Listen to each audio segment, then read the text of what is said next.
Hey yo yo yo! Salut les turfeuses! Salut les turfeurs! Bienvenue pour un nouveau pronostic de Benoît Requin! Merci pour vos likes, pour vos commentaires. N'hésitez pas à vous abonner pour recevoir tous mes pronostics tous les jours. Ok, place au pronostic du Quintet du vendredi 1er novembre, direction Compiègne pour le prix céréaliste. Et 3600 mètres, 15 partants, réunion 1, course 6. Le proverbe du jour, un bon ouvrier n'est jamais trop chèrement payé. Petit retour sur le Quintet du jeudi 31 octobre. Dans mon pronostic, je vous ai donné le tiercé dans l'ordre en 4 chevaux. Et mes 4 premiers chevaux sont dans le Quintet. C'était une base en béton. Il y a des résultats, on continue comme ça.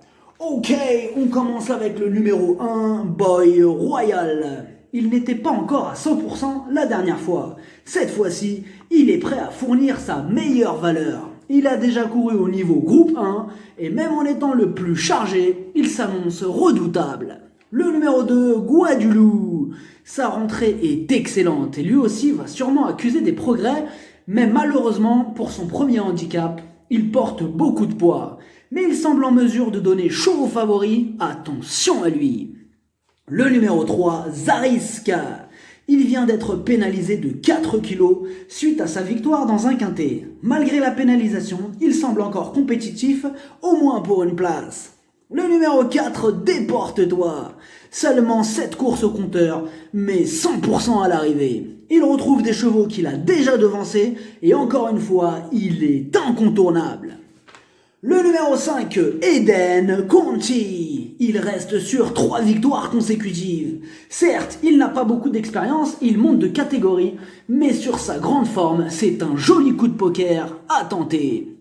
Le numéro 6, Desaguadero. Il est monté en condition sur sa course de rentrée. Ce jour-là, il prenait une belle deuxième place. Il va tenter de confirmer en rajoutant une deuxième belle note à sa musique. Le numéro 7, Bonaparte Seizing. Il passe un test dans la catégorie des handicaps, mais cette fois-ci, il sera muni d'œillères australiennes. Plutôt régulier dans l'ensemble, kit ou double. Le numéro 8, Pomone du Berlay. Elle reste sur une chute et 2 échecs, mais en revanche, sa situation sur l'échelle des poids ne cesse de s'améliorer. Mais on a tout de même besoin qu'elle nous rassure. Le numéro 9, December. Il vient de terminer 3e après une série de 4 échecs. Supplémentés pour participer à cette épreuve, il lui faudra un parcours sur mesure pour espérer accrocher une place ce vendredi. Le numéro 10, Honneur des Obos. Il revient en forme après une fracture du pisiforme. Dans ce quintet très ouvert, lui aussi fait partie des surprises possibles. Le numéro 11, Polyquick, c'est une rentrée, pas revue depuis le mois de juin. On peut craindre qu'il ait besoin de plusieurs parcours dans les jambes avant d'atteindre la bonne carburation. Outsider. Le numéro 12, Éclair du Mafray.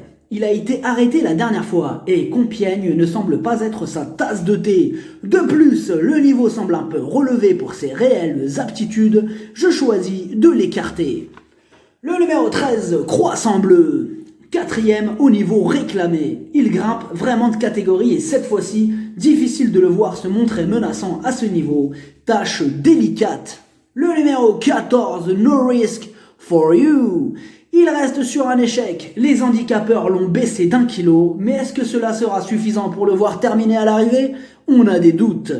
Le numéro 15, Lascar Gris. Il a essuyé des échecs à un niveau inférieur. Dans ce gros handicap quintet, il serait très étonnant de le voir se glisser à l'arrivée. Outsider. Le pronostic, ça donne 5, 6, 4, As, 2, 3, 7, 10, cheval de complément le 9, si jamais il y a un autre nom partant et ça peut arriver, le 8. Merci d'avoir suivi cette vidéo. N'hésitez pas à vous abonner pour recevoir tous mes pronostics. Tous les jours, les jeux d'argent sont dangereux, à consommer avec modération. Bonne chance, chopez-le moi. Ciao.